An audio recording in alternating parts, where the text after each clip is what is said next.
Number 1, A B C and D B C. A B C and D B C. A B C कौन सा triangle है? जो बड़ा वाला triangle है। एंड डी बी सी हो गया जो इसके अंदर छोटा वाला ट्राइंगल है। ये दोनों क्या है? आइसोसेलेस ट्राइंगल है on the same base B C, यानी सेम बेस, ये जो बी सी है ना इस बेस के ऊपर है दोनों। And vertex A and D are on the same sides of B C, यानी ए और डी एक बी सी के एक ही साइड पर है, अपोजिट साइड पर नहीं है। If A D is extended to intersect B C at P, अगर ए डी को हम एक्सटेंड करके और वो बी सी पर पी पर आके इंटरसेक्ट कर रहा है, हमें शो करना है ट्राइंगल ए बी डी और ए सी डी को कॉन्ग्रुएंट। ठीक है, देखते हैं हमें कौन सा ट्राइंगल को कॉन्ग्रुएंट करना है। उनका नाम लिख लेते पहले। In triangle A B D and triangle A C D. Okay, A B D triangle हो गया ये वाला और ए सी डी हो गया ये वाला ट्राइंगल। ठीक है, अब दोनों ट्राइंगल आइसोसेलेस दे रखे थे। ए बी सी भी क्या था? आइसोसेलेस ट्राइंगल था। तो इसका मतलब उसकी ये वाली साइड और ये वाली साइड इक्वल होगी। तो हम यहाँ लिख सकते हैं ए बी इक्वल्स टू ए सी। और ये जो हमने दो ट्राइंगल लिए इनका भी पार्ट है, ये साइड दोनों है, इसलिए हमने एक तो ये ले लिया ट्राइंगल को कॉन्ग्रुएंट करने के लिए। एंड सेकेंड क्या लेंगे हम? ए डी जो है दोनों ट्राइंगल्स का पार्ट हो रहा है यहाँ पर, तो A D equals to A D, वो क्या हो जाएगा? कॉमन। अब थर्ड देखो, हमने ये वाली साइड का भी यूज़ कर लिया इस ट्राइंगल की, ये वाली। अब ये वाली साइड रह गई है, तो ये वाली साइड इस साइड के इक्वल हो जाएगी, क्योंकि ये छोटे वाला ट्राइंगल भी आइसोसेलेस ट्राइंगल था और ये साइड इसके इक्वल थी। तो हम लिख सकते हैं B D equals to D C. और इसके लिए लिख देंगे ये भी बी डी सी क्या है? Isosceles triangle. B D C क्या है? Isosceles triangle.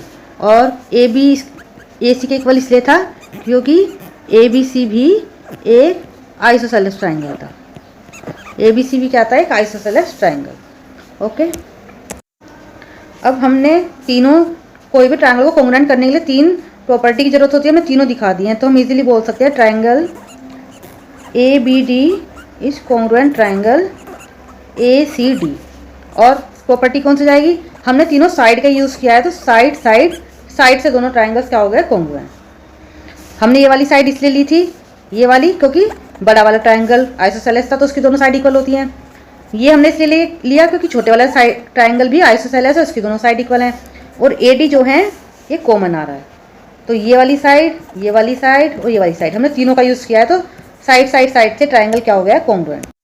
ठीक है, अब सेकंड पार्ट रीड करते हैं। सेकंड पार्ट में हमें दिखाना, ये तो हो गया first part. A B P और ए सी पी को, ए बी पी कौन सा ट्राइंगल है? ये वाला। और ए सी पी कौन सा ट्राइंगल है? ये वाला। ए बी पी और ए सी पी को हमें कॉन्ग्रुएंट दिखाना है। ठीक है, सेकंड पार्ट स्टार्ट करते हैं। ट्राइंगल का नाम लिख लेते हैं जिसे जिसे भी हमें कॉन्ग्रुएंट करना है। In triangle A B P and triangle A C P. अब ए बी पी में और ए सी पी में, अब इन दोनों ट्राइंगल को हमने पहले जब कॉन्ग्रुएंट किया था ऊपर वालों को, तो ये एंगल इसके इक्वल आ गया होगा by C P C T. तो हम, और ये angle in A B P और ए सी पी का ही पार्ट है, तो हम लिख सकते हैं angle B A P equals to angle C A P, और रीजन का लिखेंगे by C P C T. अभी हमने पहले ट्राइंगल कॉन्ग्रुएंट किया है ना फर्स्ट पार्ट में, उसके सी पी सी टी से हम इसको दोनों एंगल्स को इक्वल लिख सकते हैं। A P equals to A P, ये क्या है? दोनों ट्राइंगल्स का common side. A P equals to, ये हो गया कॉमन। अब दो चीज़ें हम दिखा चुके हैं, थर्ड क्या लें? ये ए बी साइड जो कि आइसोसेलेस ट्राइंगल है, ए बी इक्वल्स टू ए सी, और ये क्वेश्चन में गिवन है। आइसोसेलेस ट्राइंगल है तो A B equals to A C given है। तो हमने किसकी साइड का यूज़ किया है? एक तो हमने इस साइड का यूज़ किया है, इस एंगल का यूज़ किया है, और इस साइड का यूज़ किया है कॉन्ग्रुएंट करने के लिए। तो ट्राइंगल कॉन्ग्रुएंट कौन सी प्रॉपर्टी से होंगे? साइड एंगल साइड से। Triangle A B P congruent triangle A C P by side angle side. क्योंकि एक ट्राइंगल से हम देख लेते हैं क्या हमने यूज़ किया है। तो हमने एक तो ये वाली साइड यूज़ की है, ये वाली साइड यूज़ किया है कॉन्ग्रुएंट दिखाने के लिए, और ये वाला एंगल यूज़ किया है। तो दोनों ट्राइंगल से आपस में क्या हो गया? Congruent bye side angle side से। थर्ड पार्ट में वो क्या कह रहा है? थर्ड पार्ट में बोल रहा है A P bisects angle A as well as angle D, यानी जो ए पी है ये एंगल ए को भी बाइसेक्ट कर रहा है और एंगल डी को भी। एंगल ए को तो हम ऑलरेडी दिखा चुके हैं by C P C T से, दोनों इक्वल पार्ट्स में डिवाइड हो गए हैं।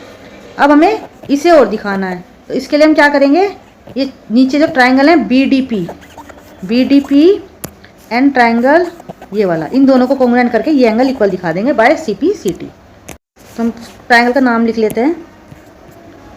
इन ट्राइंगल थर्ड पार्ट के लिए, in triangle B D P and triangle P D सी।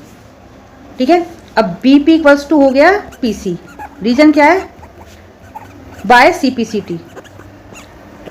हमने सेकंड पार्ट में जो दो ट्राइंगल्स को कॉन्ग्रुएंट किया था, ये दोनों साइड उसी ट्राइंगल का पार्ट थी और हम इसको बोल सकते हैं by C P C T, ये दोनों इक्वल हैं। सेकंड डी पी कॉमन है दोनों का, ट्राइंगल का D P equals to D P common part है, and B D equals to D C. B D equals to D C ये question में गिवन है, क्योंकि बी डी सी क्या है, आइसोसेलेस ट्राइंगल है। इसका यूज हमने फर्स्ट पार्ट में भी किया था ट्राइंगल्स को कॉन्ग्रुएंट करने के लिए। सिंपली हमारा triangle B D P congruent हो गया ट्राइंगल पी डी सी के, और हम बोल सकते हैं angle B D P equals to angle C D P, यानी ये वाला एंगल इसके इक्वल हो गया है।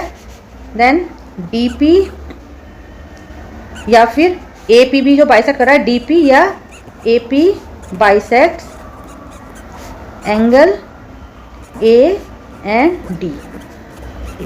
डी पी तो सिर्फ एंगल डी को बाइसेक्ट करेगा, डी पी करेगा एंगल डी को बाइसेक्ट, और ए पी ए को भी बाइसेक्ट कर रहा है, एंगल ए को भी और एंगल डी को भी। फोर्थ पार्ट में हमें दिखाना है ए पी जो है ये परपेंडिकुलर बाइसेक्टर है बी सी का। सबसे पहले तो हमें परपेंडिकुलर दिखाना पड़ेगा ए पी को। परपेंडिकुलर दिखाने के लिए ये दोनों एंगल को 90 का दिखाना पड़ेगा, and bisector of B C का मतलब है B P equals to P C दिखाना पड़ेगा। अब ये वाला पार्ट तो ऑलरेडी हम कर चुके हैं, B P equals to P C, बस हमें इस एंगल को 90 दिखाना पड़ेगा। B P equals to P C तो हम बोल सकते हैं by C P C T. कितनी बार हम फर्स्ट पार्ट, सेकंड पार्ट और थर्ड पार्ट दोनों में यूज हुआ है इसका। अब हमने ट्राइंगल को थर्ड पार्ट में कॉन्ग्रुएंट किया था, triangle B D P congruent triangle D P C, तो ये दोनों एंगल भी तो इक्वल आएंगे। तो इसको एंगल 1 मान लेते हैं, इसको एंगल 2 मान लेते हैं। तो एंगल 1 इक्वल्स टू एंगल 2 हो गया by C P C T से।